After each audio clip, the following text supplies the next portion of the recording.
साताऱ्याचे खासदार छत्रपती उदयनराजे भोसले खासदारकीची हॅट्रिक करण्यासाठी मैदानात उतरले असले तरी त्यांचा पक्ष कोणता याची चर्चा सर्वत्र आहे।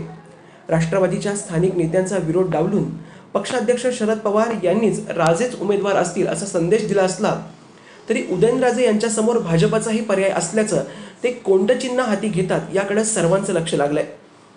सातारा लोकसभा मतदारसंघाचा इतिहास पाहता ज्येष्ठ स्वातंत्र्य सेनानी किसनवीर, माजी संरक्षण मंत्री कैलासवासी यशवंतराव चव्हाण, प्रतापराव भोसले, हिंदूराव निंबाळकर, लक्ष्मणराव पाटील, श्रीनिवास पाटील यांच्यानंतर उदयनराजे भोसलेंकडे या मतदारसंघाची सूत्र आहेत।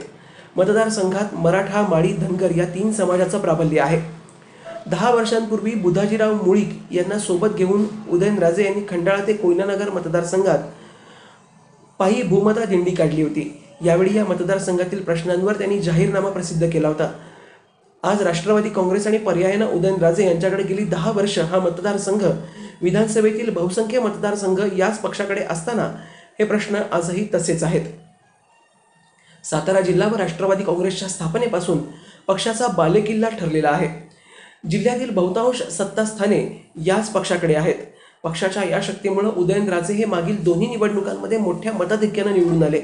त्यांच्या निवडीमागे ते सांगत असलेले राजेपण तेवढंच महत्त्वाचं आहे। त्याहीपेक्षा पक्षाची या जिल्ह्यात ताकद आणि शरद पवार यांनी त्यांच्या मागे लावलेली शक्तीही निर्णायक आहे। मात्र यातील 5 वर्षात पुलाखालून आता बरंच पाणी गेलंय।